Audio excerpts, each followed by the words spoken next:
bien ça y est, elle est devant vous.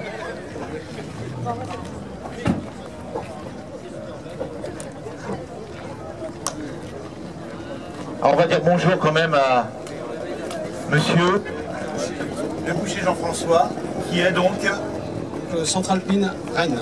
Rennes. On dit que c'est une des plus grandes concessions d'Europe, c'est vrai? Tout à fait, on a un hall dédié Alpine de 250 mètres carrés. D'accord. Alors avant de présenter cette voiture quand même que les fans attendent depuis longtemps, on va revenir rapidement sur l'histoire d'Alpine. Hein, parce que l'histoire d'Alpine quand même, elle commence par le nom d'un homme. Hein, c'est pas, ils sont où les propriétaires d'Alpine? Ils sont là? Levez la main les propriétaires d'Alpine. Voyons, ils ont disparu ou quoi?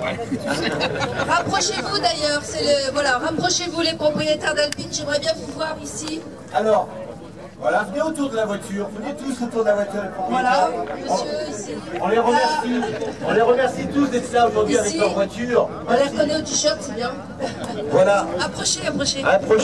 Tous, voilà. Faut pas être timide. Alors bien sûr, la marque Alpine, elle a un nom. Et ce nom c'est Jean Rédélé. Hein, je ne me trompe pas, Jean Rédélé, qui a été à son époque le plus jeune concessionnaire de France. C'était juste après la guerre, c'était en 1946, si je m'en rappelle bien. Il avait 24 ans. C'était le plus jeune concessionnaire de France de la marque Renault. Hein, il prenait la succession de son père à Dieppe. Ça se passait à Dieppe. Et voilà. Et c'était déjà un amateur de sensations fortes.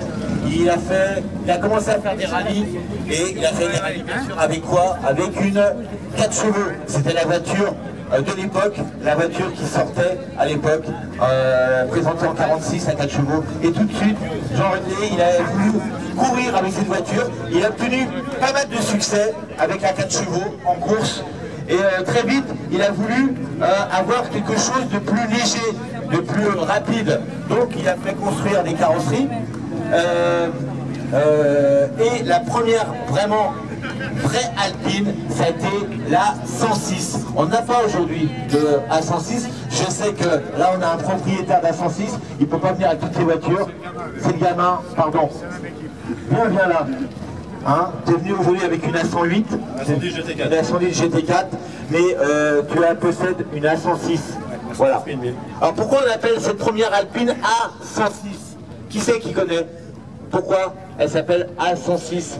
A, ça veut dire Alpine, et comme Jean Rédélé avait couru beaucoup dans les Alpes, il avait voulu, quand il a créé sa propre marque, rappeler ses victoires dans la région alpine. Donc la marque est devenue Alpine pour que les gens se souviennent de ses victoires dans les Alpes. Et 106, par contre, ça veut dire quoi? 106. C'est partie du numéro de série de la 4 chevaux. Voilà, parce que la 4 chevaux à l'époque, ça s'appelait 1060. C'était le numéro de code de la 4 chevaux, c'est 1060. Il a enlevé le 0, ce qui est devenu 106, parce que la 106 était étroitement dérivée de la 4 chevaux. Hein. Le soubassement, c'était entièrement, la carrosserie était fabriquée, je ne sais plus, chez Chape et Gesselin, c'est ça? À Brie-Contre-Robert, hein, pour les premières. Après, il y aura la 108, et après, il y aura en 62 la présentation de la fameuse A110, la fameuse berlinette, en 1962. Voiture mythique qui a commencé avec des moteurs de Dauphine, Renault 8, pour arriver à des... Elle est partie à peu près de 50 chevaux, je crois, pour arriver à des puissances de 200 chevaux, et même 250 chevaux avec un turbo à l'époque. C'était rare, hein, un turbo sur une Alpine berlinette. Voilà. Après a suivi, Jean Rédélé a voulu concurrencer Porsche. Il a sorti la 310 qui a été présentée, si je me rappelle bien, en 71. Hein, et avec une voiture un peu mieux construite, un peu mieux finie, toujours en polyester. On avait déjà un châssis poutre, hein, châssis poutre cylindrique avec des renforts latéraux, hein, le fameux châssis poutre Alpine. La 310 est construite de la même manière. En 78, Jean Rédélé mettra un terme à ses fonctions chez Alpine.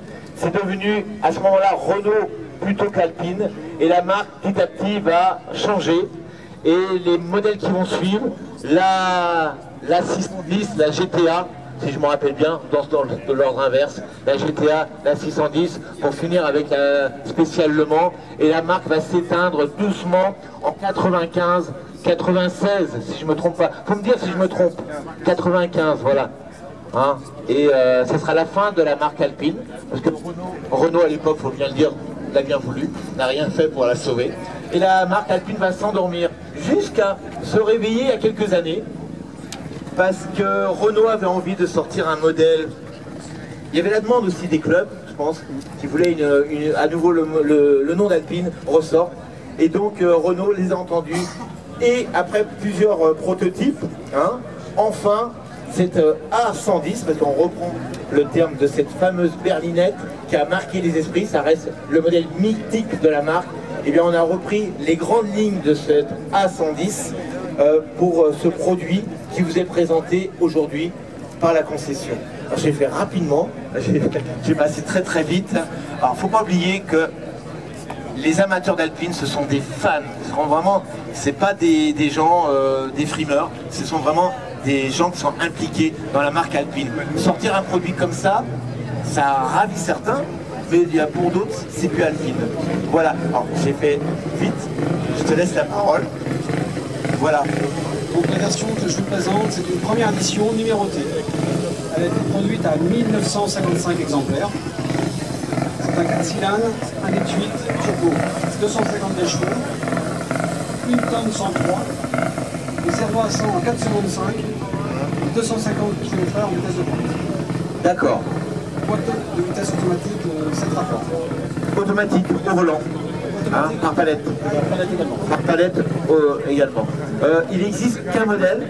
Il n'existe qu'un modèle. Tous numérotés comme tu disais, je te tutoie, je me permets. Tous numérotés. Elles ont toutes été vendues par l'application Alpine le 8 et le 9 décembre 2016. Le 8, en 2 jours, tous les modèles ont été vendus. Et 1955. C'est un gros succès déjà. Et aujourd'hui, on a livré 4 Alpines. 4 Alpines. Et les livraisons vont se dérouler sur toute l'année 2018. D'accord. Parce que bien sûr, les gens, quand ils achètent leur voiture, elle n'est pas construite.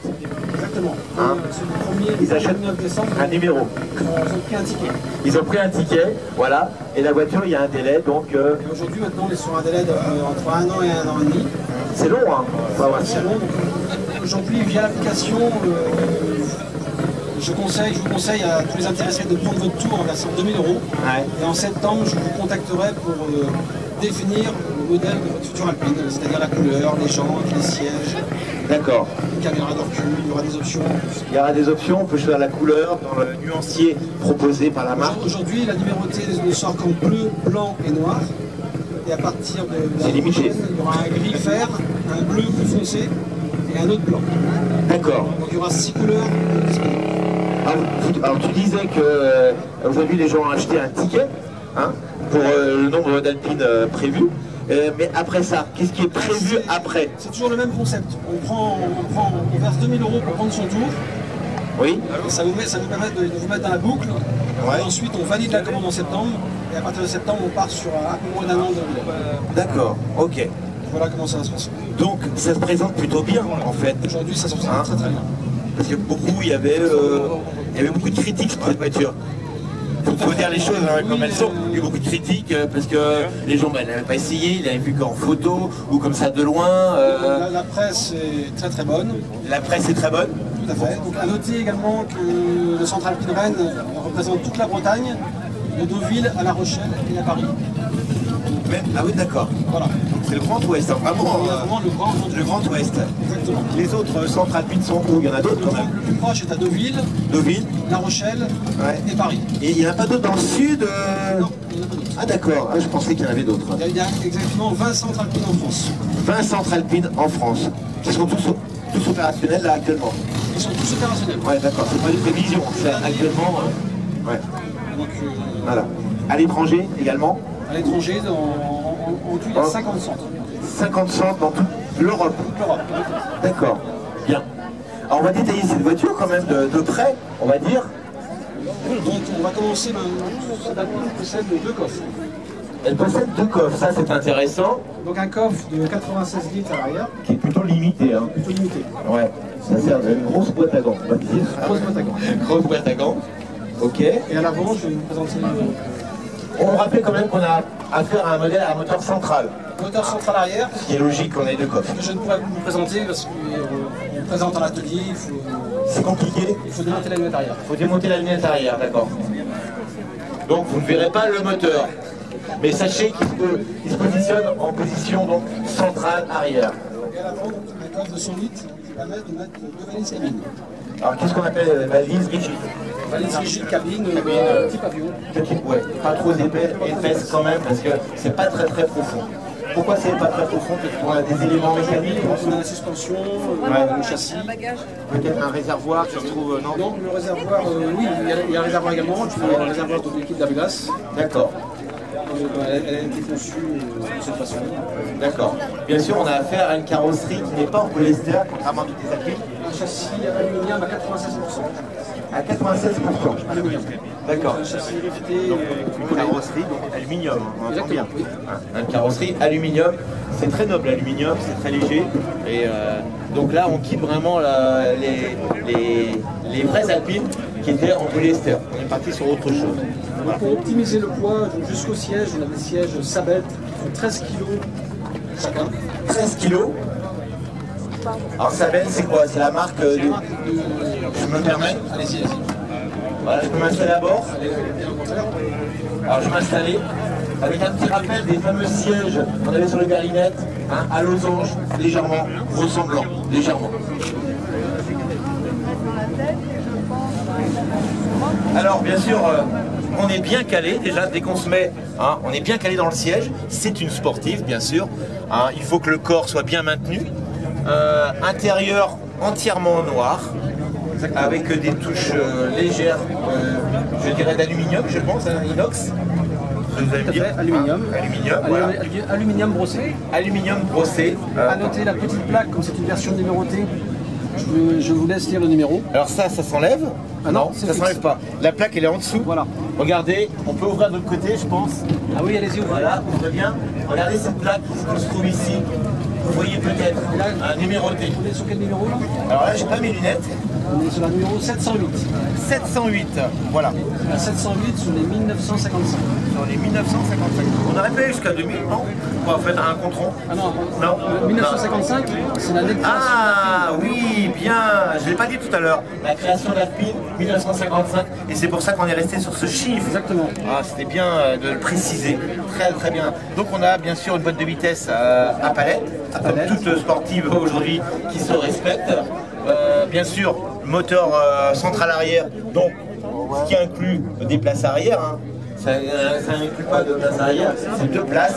Voilà, il y a 3 modes de conduite, un mode normal, un mode sport et un mode tract pour la piste. Le mode tract déconnecte toutes les assistantes à la conduite. D'accord, on sait que quand on fait de la piste, les assistances ne sont pas toujours les bienvenues. Tout à fait. Donc là, on a 3 modes de conduite, carrément. On a un écran. Alors on a un tactile, écran je avec pense. un téléphone Bluetooth, un GPS, une radio, Oui.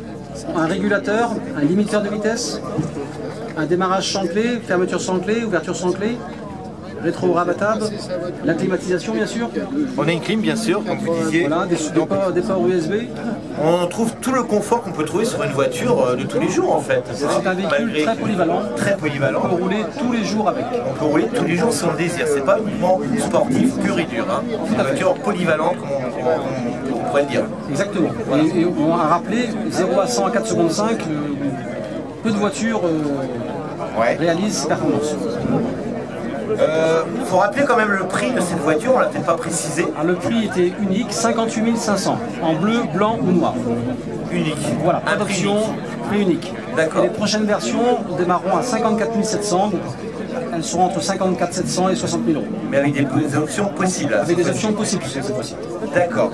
Je me suis laissé dire, je pense que c'est vrai, qu'il y a déjà des versions courses Tout à qui fait. sont préparées, L'Alpine qui vont Cup, courir. il y en a eu 100. Voilà. Et ça va courir quand et comment? n'avez pas les- Il y a la première livraison qui a eu lieu, je crois, il y a une dizaine de jours, donc ça va commencer. D'accord. Donc on les verra en piste dans le courant de l'année? On les a remplis sur le podium, j'espère. Bon, ça c'est très important pour l'image. Parce qu'aujourd'hui, l'image d'Alpine, même si elle est réelle encore, hein, chez les fans, elle est vieillotte. Donc il faut se refaire une image. Et Renault, je pense, a besoin de ça. Exactement. Je rappelle quand même que c'est quand même un produit Renault. Malgré, Donc les voitures sont fabriquées où? Est-ce qu'elles sont fabriquées à Dieppe? Les voitures sont 100% fabriquées à Dieppe. Comme avant. D'accord. Donc ça c'est une bonne chose. Dans la même usine. D'accord, dans la même usine. Vous savez le nombre d'employés? Non, pas encore. D'accord. Ils sont en train d'augmenter les effectifs. La concession. Alors on va voir quand même, on ne pourra pas voir le moteur. Parce que c'est assez compliqué, hein, je pense, de démonter la lunette pour accéder. De toute façon, on ne verrait pas grand-chose des moteurs actuels. Il faut préciser que c'est un 4 cylindres, on l'a dit tout à l'heure, en position transversale. C'est là que ça prend le moins de place. Hein. Voilà. La puissance, on l'a peut-être dit tout à l'heure, la puissance, elle est de 252 chevaux. 252 chevaux. Voilà. Est-ce qu'on va pouvoir mettre en parallèle une berlinette? Hein, le propriétaire d'une berlinette, si on peut le mettre en parallèle, en bout, à côté. J'ai perdu les propriétaires. Ils sont où les propriétaires d'anciennes? Ils sont où? Le propriétaire de la berlinette.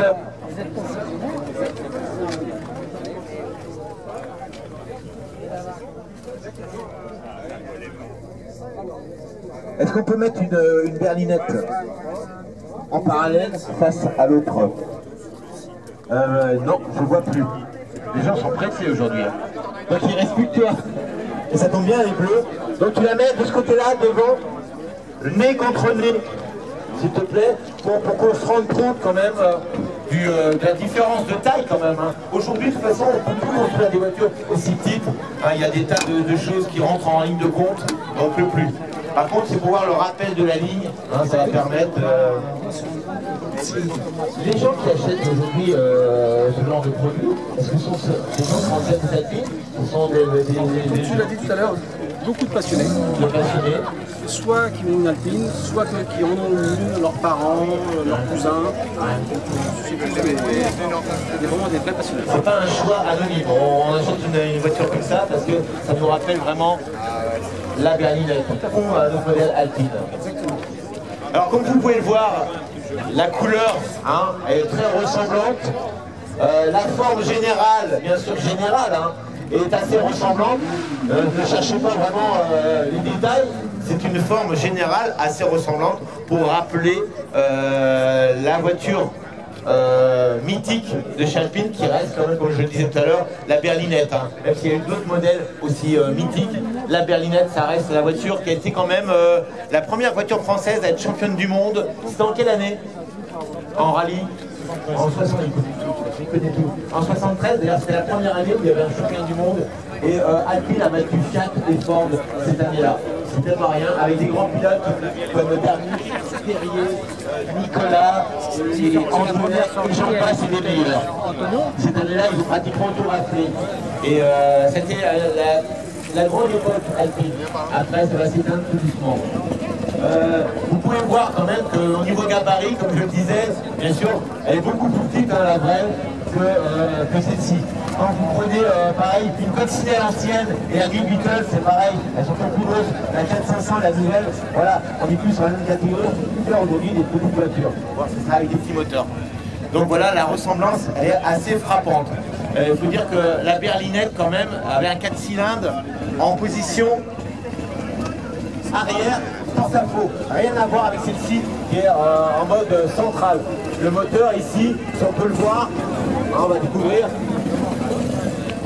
Le moteur il n'est pas central, il est complètement à l'arrière. Vous voyez, les roues sont là, c'est ce qu'on dit, et le moteur est en porte-à-faux par rapport aux roues arrière, au train arrière. Il donnait une conduite assez acrobatique, ce qui a formé des gros pilotes d'ailleurs, parce que pour conduire ce genre de voiture, surtout sur la neige, il fallait balancer la voiture. Hein, c'est vraiment une conduite complètement qu'on a perdue aujourd'hui dans nos repères de conduite. Ça n'a rien à voir avec aujourd'hui, mais ça a formé des grands pilotes. L'intérieur. Alors je disais tout à l'heure que l'intérieur de la nouvelle, je vais laisser ouvrir la porte si tu veux. Les losanges qu'on peut retrouver dans la nouvelle A110. Il n'a pas mis le radiateur à l'avant. J'ai rien modifié, rien du tout. Je sais pas, elle chauffe non pas. Regardez, les losanges, on les retrouve quelque part ici, regardez, les losanges, qui rappellent bien sûr le sigle Renault. Hein, les losanges, qui sont moins marqués d'ailleurs que sur d'autres... Voilà, ça on les retrouve dans la nouvelle. Les phares, bien sûr, les phares additionnels ici, qui n'étaient pas montés sur les premières berlinettes, hein. C'est venu en cours de construction. Les phares additionnels, on les retrouve également ici. Alors bien sûr, les phares carénés. Voilà. Aujourd'hui, on ne fait plus de chrome, bien sûr, on ne met plus de pare-chocs chromés. Les pare-chocs, bien sûr, c'est encastré dans la carrosserie. Mais on retrouve quand même, regardez, cette moulure ici, qu'on retrouve sur la nouvelle.